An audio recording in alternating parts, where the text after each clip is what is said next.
up there, I don't think you would be able to see me. But the important part is, I hope you hear me today. I'm just so pleased and grateful to have this opportunity to be here and to be able to share my story with folks like you who are really on the front lines of this battle. And as you all know, that TB takes lives when it goes untreated. But for thousands of others, like Raquel, myself, her niece, when TB goes misdiagnosed, it causes a different kind of devastation. For me, it took several doctors, many painful treatments, and 18 months before I was finally diagnosed with pelvic tuberculosis. The 18-month delay in diagnosis has cost me greatly. It has left me with a life that is filled with a constant reminder of what tuberculosis has taken from me and what it has left me with. It has snatched away my lifelong dream of becoming a mother and has left me infertile. I grew up in Mumbai, India, where I led a sheltered and privileged life. I had heard of tuberculosis, but frankly, I didn't know a whole lot about it because I grew up believing the myth that it's not a disease that affects people like me who are well-to-do, lived in fancy high-rises, but rather it is a disease of the poor and that it stayed only in the slums of Mumbai. But boy, did TB prove that myth wrong. It does not discriminate whether it's the slums of Mumbai or whether it's Atlanta or whether it's New Jersey. It affects us all, which is why really I'm here today, sharing my story with all of you. I hope that by sharing my experience, I will help create greater awareness and raise the level of suspicion of TB in our medical community here in the United States, especially when treating individuals who either visit or have grown up in countries that do have a high burden of tuberculosis. I moved to the US in the year 2000 after my marriage. Like all newly married couples, my husband and I were both happy and we were looking forward to building a great life for us here. By the year 2006, we were feeling very settled. My husband was working in the corporate world and I was working for the governor's office. I thought I had it all. I had the perfect American dream. I had an amazing husband, great friends, family, the dream job, a perfect house, and like many other young couples that we knew, we were also ready to welcome a little bundle of joy of our own. But as things turned out, it was more difficult for us than we thought. After many disappointing months of trying on our own, we decided to seek help from an infertility specialist. My symptoms somehow led the specialist to suspect that I was suffering maybe from polycystic ovarian syndrome or PCOS, which is a condition that is not very uncommon, but it causes a bit of a challenge for some women to conceive. But without any testing, my specialist started me with the infertility treatments, and then the waiting game began. Each month we hoped and prayed for the good news. And 9 months of failed treatments and hormonal changes that made me feel like I was losing my mind all resulted in nothing but failures. The specialist appeared a little confused why I was not responding to any of the standard protocol. Nevertheless, he advised to move forward with the next step, which was more aggressive. But the idea of taking an aggressive step without any answers, it just made me very uncomfortable. And so I decided to seek help from another specialist to see if we could do things a little differently. But this time I was very insistent right up the front that I would not agree to any aggressive or next steps unless I knew why the first step is not working on me. And so another 9 months passed in trying different protocols. Finally, the doctor decided to do an HSG, which clearly revealed that I had blockages in my tubes. But there was something else. I could see from my doctor's face that she was looking at something that confused her. She was looking at something that she did not recognize. That was really very unsettling. I don't come from a medical background, But even for me to watch a doctor look at something and I know in her mind she's scratching her head, that was a very scary thing to go through. So she advised I undergo a laparoscopy so that she can take a closer look and unblock the tubes. And she said, she almost convinced me that most often a simple procedure such as that would solve the problem. I went into that surgery with great optimism and hope in my heart.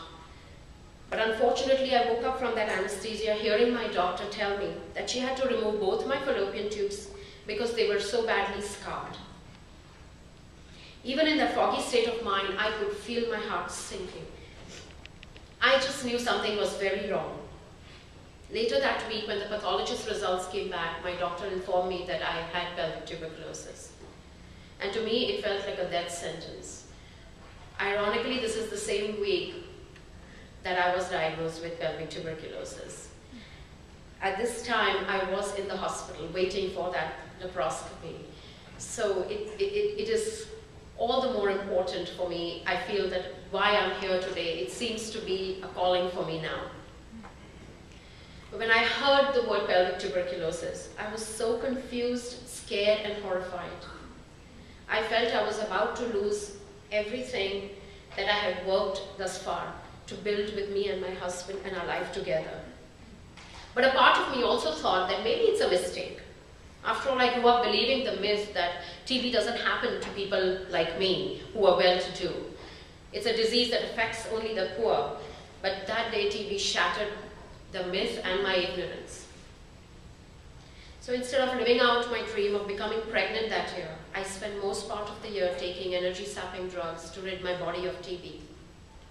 I had a good infectious disease specialist, but he was only treating the disease. He was unaware that I needed some emotional and psychological healing as well. I had just been through such a traumatic experience. I would keep thinking over and over again, had I not changed my infertility specialist, had I not insisted on investigative testing, I would have been treated as just one of those unexplained cases of infertility. And when my insurance would finally run out, I would be left with no answers, no child, and TB still in my body, affecting other organs and maybe silently destroying them one by one. So later I called my OBGYN in Mumbai, whom I used to see when I lived there, and I told her all that was going on with me. She said that because the incidence of tuberculosis is so high in India, if a woman came to her complaining of infertility, one of the first few things that she would do is to rule out TB. You see, in India and other countries where they have a high burden of TB, the level of suspicion for this disease is so high amongst the medical professionals. And it's one of the first things that they're looking for. So the lesson here is that maybe our medical community also needs to start thinking outside the box. The face of our communities have changed. Our medical providers need to be aware of the diseases that are common in the countries that their patients are visiting or have originated from. Because had I been diagnosed correctly early on, things may have worked out in my favor, and I may have been able to realize my dream of becoming a mother. During this time, I also learned two other very important things. First, like me, most people around me did not know much about TB, and that included members of the medical community. And this is because TB has fallen off the mainstream radar. And second, I was alone. I could not find other people who were affected by TB. It was a disease very few were willing to talk about. As you know, TB is a very isolating disease. It's the stigma. It's because of the stigma that surrounds it. So I wanted to just find others who were like me, who were affected by this disease, someone I could identify with, so that I would have that support knowing I was not alone.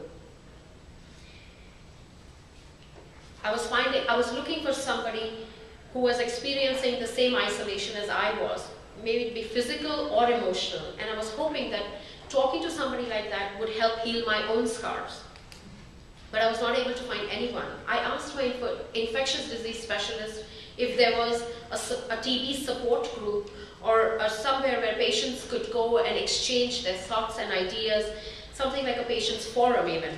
But unfortunately, there doesn't exist anything like that, particularly for TB patients.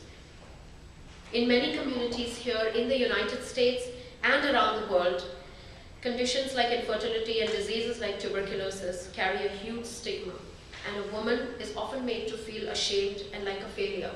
And I was feeling both.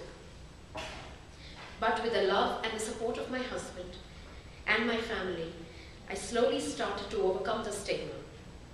I even started taking horse riding lessons as a therapy, something I was so afraid of doing.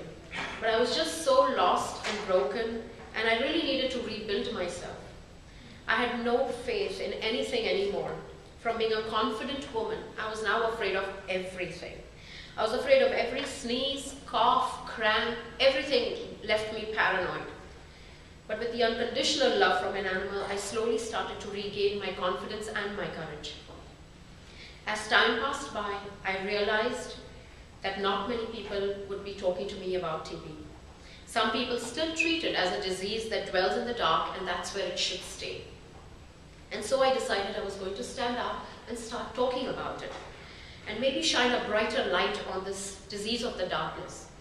I pledged I would do everything in my power to educate my community and raise awareness that TB is not a reflection on anyone's character or a lifestyle choice. And the only risk factor for being affected by tuberculosis is breathing. TB is a disease that kills 1.7 million people every year. That's not even getting into how many people are left limping because they had TB of the knee or have been left infertile because of pelvic tuberculosis. We need to change the tone of TB. We need to change the way we think and the way we speak about it.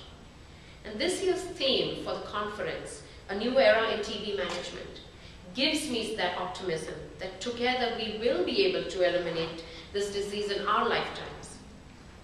I strongly believe that with partnerships between medical community, the public, and advocacy groups like Results, we will be able to generate greater public and political will to end this unnecessary human suffering. Before I end my remarks, I just want to say one last thing.